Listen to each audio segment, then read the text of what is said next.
Dear students, BSc maths के numerical analysis के इस लेक्चर सीरीज में आप सभी का स्वागत है।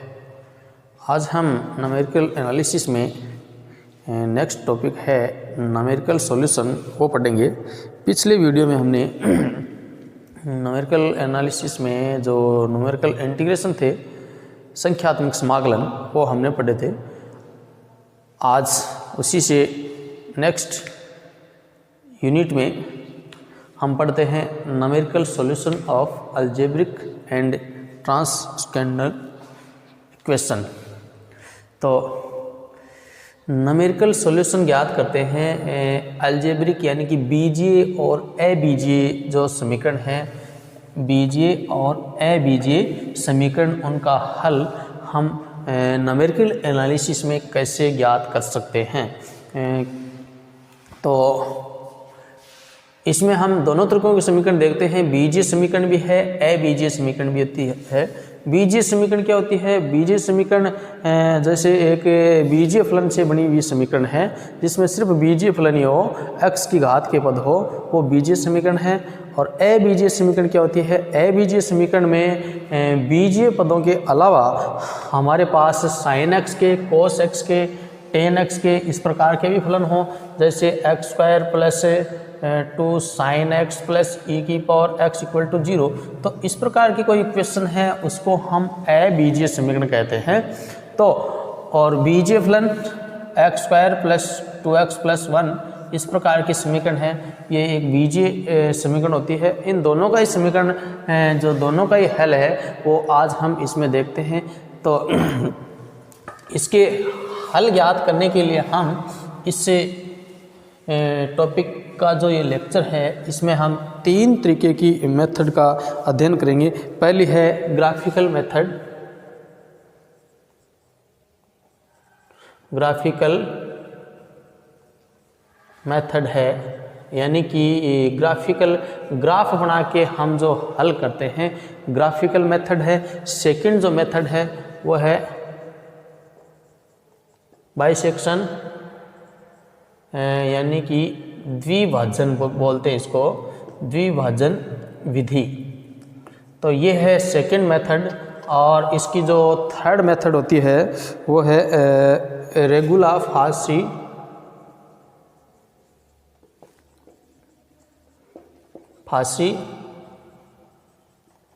मेथड। मिथ्या इसको बोलते हैं, मिथ्या स्थिति विधि। तो ये 3 प्रकार की जो विधि है इसका अध्ययन हम इस जो टॉपिक है, इस यूनिट का ये जो टॉपिक है इसमें हम अध्ययन करेंगे। तो ग्राफिकल मेथड होती है।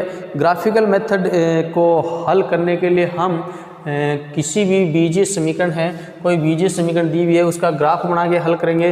बाइसेक्शन मेथड है, द्विभाजन विधि है। इसमें हम 2 बिंदुओं के मध्य या भाग दे के एवरेज से हम इसका अध्ययन करेंगे। और ये एक तीसरी विधि है जिसको हम आगे नेक्स्ट वीडियो में पढ़ेंगे। तो सबसे पहले हम देखते हैं ग्राफिकल मेथड से हम किस प्रकार से हल करें। तो ग्राफिकल मेथड के लिए देखिए एक क्वेश्चन लेते हैं, x² plus x plus 1 equal to 0। ये एक बीजीय फलन है, अपने को दिया गया है f of x equal to x² plus x plus 1। ये एक बीजीय फलन हमें दिया गया है। इसका हम ग्राफिकल मेथड यानी कि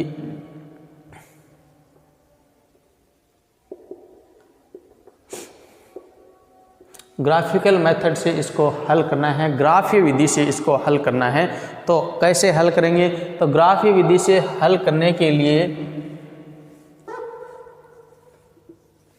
हम इस समीकरण को 2 टुकड़ों में तोड़ते हैं। अब इसमें देखो क्वेश्चन कैसे आएगा। क्वेश्चन इस प्रकार से आएगा कि इस समीकरण का जो मूल है, इस समीकरण के मूल का सन्निकटन मान ग्राफिकल मेथड से ज्ञात कीजिए। तो सबसे पहले हम मान लेते हैं, इसको अलग अलग करते हैं, -x प्लस 1 दो टुकड़ों में इसको बांट दिया। अब दो टुकड़ों में इसलिए तोड़ा है क्योंकि अब दोनों में हम x का कौन सा मान रखें जिससे हम x का मान ज्ञात कर सकते हैं। दोनों बराबर बराबर हमने ले लिया, ठीक है, बराबर है तो इसको हम y मान लेते हैं। तो इसके दो वक्र बना लेते हैं हम, एक तो y बराबर एक्स क्यूब हो गया, एक y बराबर माइनस एक्स प्लस 1। ये हमें दो कर्व प्राप्त हो गए। अब ये दोनों कर्व है, जिस बिंदु पर दोनों का मान x का मान इक्विवेलेंट होगा उस बिंदु पर दोनों आपस में काटेंगे, प्रतिच्छेद करेंगे, क्योंकि दोनों एक बिंदु पर दोनों के मान अगर एक ही है तो उस बिंदु पर ये क्या है, कर्व है, वो काटेंगे। तो जैसे इसको हम ग्राफ की विधि से समझें तो देखिए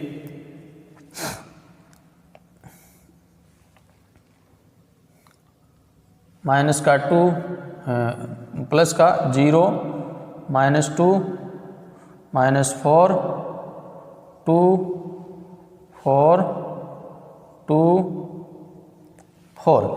अब इसका अगर हम ग्राफ देखें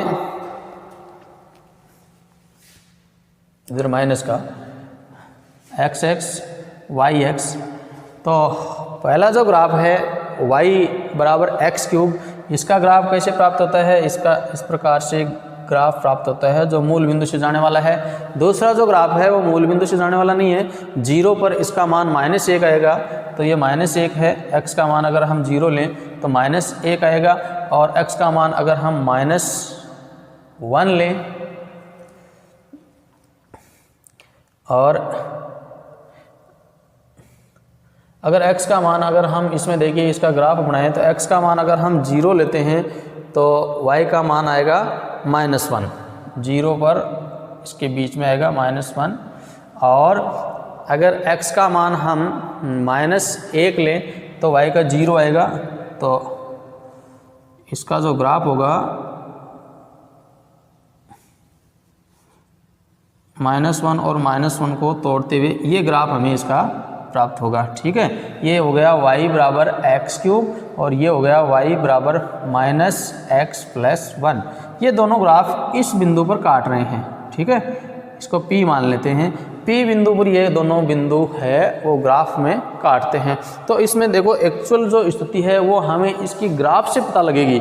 अब इसको हम ग्राफ से बनाएंगे तब पता लगे, क्योंकि यहाँ पर है -1 और यहाँ पर -1 के बीच में 0.5 है, 0.6 0.5 और या 0.7 लगभग इतना मान आएगा। तो हम देखते हैं अगर ग्राफ बना के हम देखेंगे तो यहाँ पर हमें P का मान 0.7 प्राप्त होगा।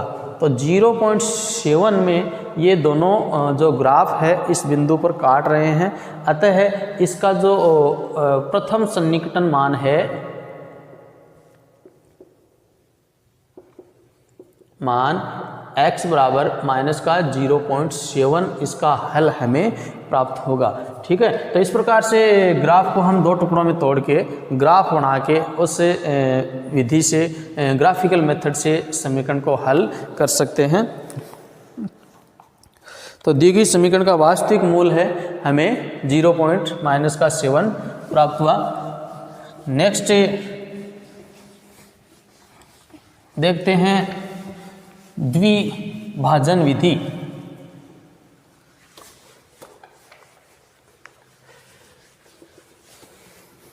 नेक्स्ट जो विधि है वो है द्विभाजन मेथड। द्विभाजन विधि, द्विभाजन विधि देखिए क्या होती है। ये दो बिंदुओं पर विभाजन की विधि है। ये एक ग्राफ है, इसमें इस बिंदु पर ग्राफ संतुष्ट होता है जिसमें x का मान 0 प्राप्त हुआ, y का मान इसमें 0 है। तो f ऑफ x बराबर 0 ये कोई फलन है। इसमें यहाँ पर लेते हैं जैसे x बराबर a है, यहाँ पर मान लेते हैं x बराबर b। तो x बराबर a और x बराबर b पर इसका जो मान है f ऑफ a आया, एक का मान f ऑफ b आया। तो इसमें ध्यान से देखिए, एक में फलन में जो f ऑफ a का मान है वो नीचे की ओर है ग्राफ का, यानी नेगेटिव है।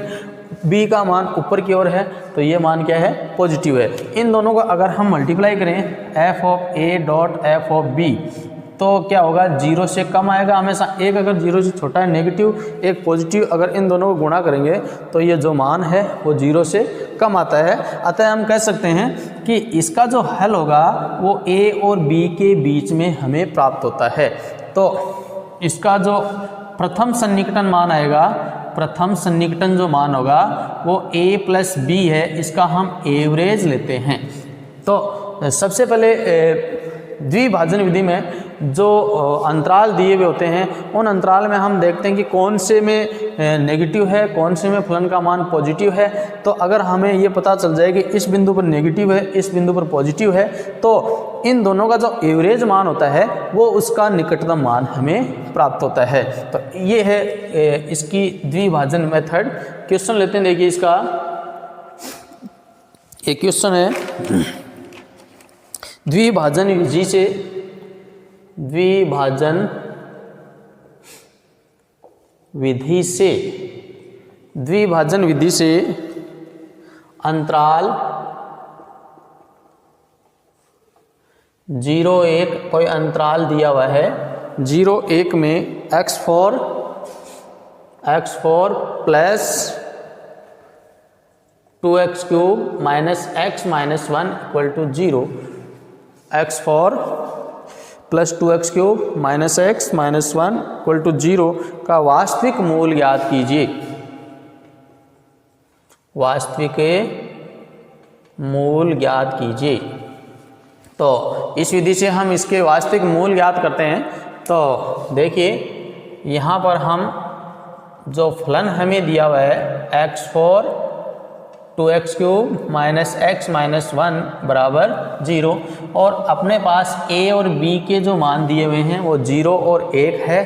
तो सबसे पहले हम ज्ञात करते हैं x बराबर 0 पर f ऑफ 0 का मान देखिए कितना आएगा, 0 का मान है -1 आएगा, और x बराबर 1 पर f ऑफ 1 का मान हम देखते हैं, इसमें 1 करेंगे तो 1 प्लस 2 माइनस 1 इक्वल टू 1, और इन दोनों को अगर हम गुणा करते हैं f ऑफ 1 तो कितना आएगा, -1 इंटू 1 यानी कि -1 जो कि 0 से छोटा है। f ऑफ a और f ऑफ b दोनों को मल्टीप्लाई करते हैं तो इसका मान हमें 0 से छोटा प्राप्त हुआ। अतः इसका जो प्रथम सन्निकटन जो मान होगा वो कौन से बिंदुओं के बीच में होगा, इस 0 और 1 के बीच का जो एवरेज मान है, 0 और 1 इसके बीच का जो एवरेज मान है वो हमें प्राप्त होगा। अतः f ऑफ x बराबर 0 का एक जो मूल होगा 0 तथा 1 के मध्य उपस्थित होगा। लेकिन होगा कितना एक्यूरेट हमें अभी पता नहीं है कि कितना होगा, हम इसको छोटा करते जाएंगे 2-3 दशमलव तक। तो अब देखिए, अब हम देखते हैं इसका प्रथम सन्निकटन मान। प्रथम सन्निकटन मान के लिए अब हम देखते हैं x1 कितना आएगा, इन दोनों का एवरेज लेंगे हम 0.5, यानी हम 0.5 इसका एक मूल मान सकते हैं। पहला एकदम अप्रोक्सीमेटली 0.5 मान सकते हैं। अब हम देखते हैं 0.5 और दूसरा नेगेटिव मान कितना था, 1 था। तो सबसे पहले हम 0.5 ज्ञात करते हैं। f ऑफ 0.5 का मान देखिए कितना आएगा, इसमें 0.5 करेंगे, 0.5 की घात 4 प्लस 2 इंटू 0.5 का क्यूब माइनस 0.5 माइनस 1, 0.5 की घात 4 यानी इसको 4 घात लेंगे तो कितना मान आएगा, लगभग 0.06 आएगा। ज्ञात करके देखना आप, 2 को 0.5 की क्यूब से अगर हम मल्टीप्लाई करेंगे तो 0.25 आएगा, माइनस 0.5 माइनस 1। अब 0.05 0.25, 0.5 माइनस 1, इसको अगर हम घटाते हैं, इन दोनों को जोड़ के इसमें से अगर हम इसको घटाएंगे तो कितना आएगा, देखिए -1.19 हमें प्राप्त होगा, -1.19। देखिए सरल करके कितना मान प्राप्त होता है।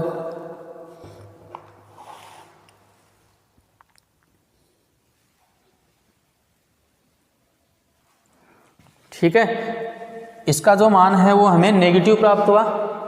अब इसमें हमारे पास 2 है, इन दोनों के बीच में लेना है, यानी ये है 0 और ये है 1 और बीच में है 0.5।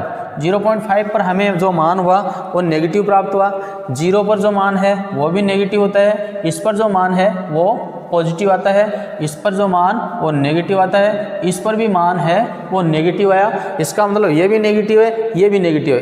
तो अगर दोनों तरफ सेम है, जिस अंतराल में सेम चिन्ह होते हैं, इसका मतलब इसके बीच में कोई इसका मूल नहीं है। तो इसका मूल कौन से 2 बिंदुओं के बीच में प्राप्त हुआ, इनके बीच में हमें मूल प्राप्त होगा।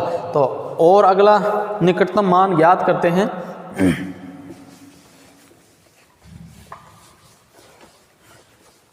यानी f of 0.5 into F of 1, अगर इन दोनों को मल्टीप्लाई करेंगे तो इसका मान 0 से छोटा प्राप्त होता है।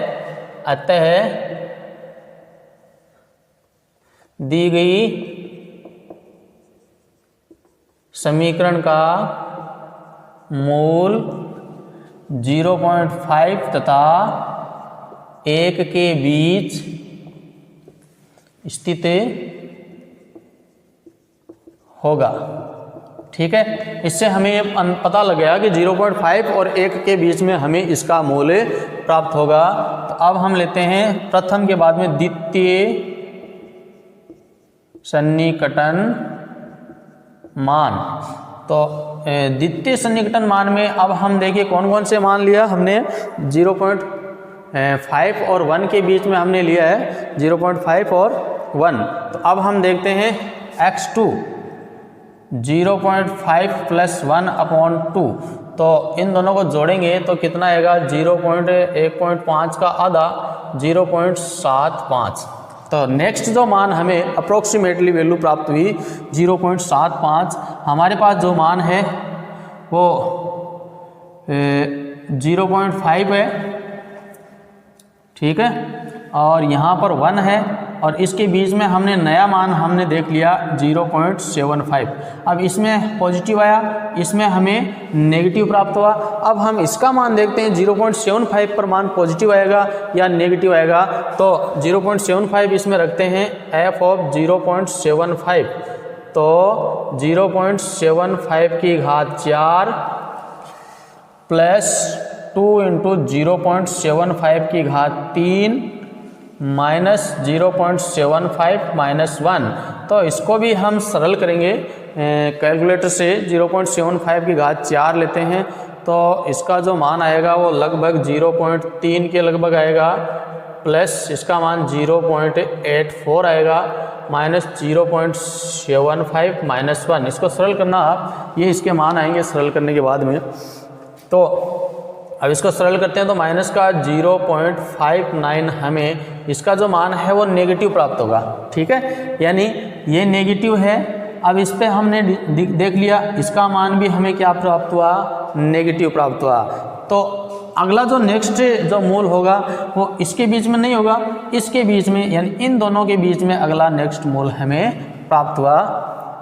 तो हम कह सकते हैं अतः समीकरण का मूल 0.75 तथा 1 के बीच होगा।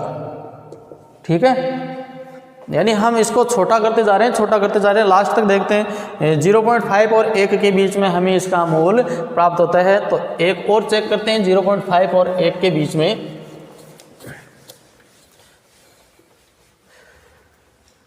तो अब हम देखते हैं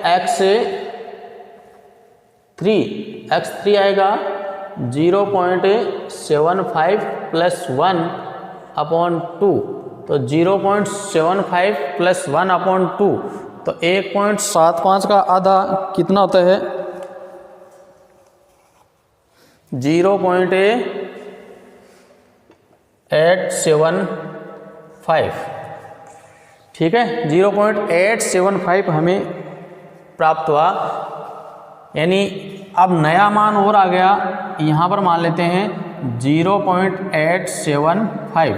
अब इस पर और चेक करते हैं, इस पर नेगेटिव है, इस पर पॉजिटिव है, तो अब इस पर चेक करते हैं। इस पर अगर पॉजिटिव आ गया तो इसके बीच में स्थित होगा, इस पर नेगेटिव आ गया तो इसके बीच में मूल हमें प्राप्त होगा। तो हम देखते हैं f तृतीय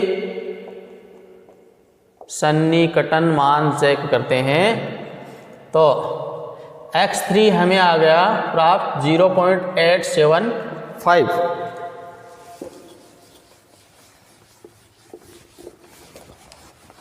तो 0.875 देखते हैं, f ऑफ 0.875 का मान निकालेंगे तो 0.875 का क्यूब प्लस 2 इंटू 0.875, यहाँ 4 घात है, समीकरण में रखना है, क्यूब माइनस 0.875 माइनस 1, इसको अगर हम सरल करेंगे तो इसका जो मान आएगा वो 0.05, इसका जो मान होगा वो पॉजिटिव प्राप्त होगा, कहने का मतलब, ठीक है। तो पॉजिटिव प्राप्त हुआ, इसलिए हम कह सकते हैं इसका जो मान है पॉजिटिव है, ये मान भी पॉजिटिव है, अतः ये मान अब इसके बीच में न होके इसके बीच में स्थित होगा, ठीक है। तो हम कह सकते हैं समीकरण का मूल किसके बीच में होगा? 0.875 तथा 0.75 के बीच स्थित होगा, और वो लगभग कितना आएगा? x4 और चेक कर लेते हैं, वो 0.875 प्लस 0.75 का अगर हम एवरेज लें तो 0.8125 अप्रोक्सीमेटली ये मान हमें प्राप्त होगा, ठीक है। अब एक अगर और ज्ञात करना हो, अगर 5 सन्निकटन तक है, चतुर्थ सन्निकटन तक अगर सवाल में पूछे तो हम एक स्टेप और भी चेक कर सकते हैं, क्योंकि ये जो मान आएगा वो इसके बीच में आएगा, लगभग ये पॉजिटिव है, इस पर भी चेक कर सकते हैं, वही एक स्टेप इसी तरीके से और देख सकते हैं। और नहीं पूछे तो यहाँ तक हम लिख देंगे, इसका जो मूल होगा वो 0.8125, थर्ड सन्निकटन तक हम इसका मान ज्ञात कर सकते हैं। तो ये थी द्विभाजन विधि, ठीक है। नेक्स्ट वीडियो में हम जो रेगुलर भाज्य विधि है वो भी पढ़ेंगे।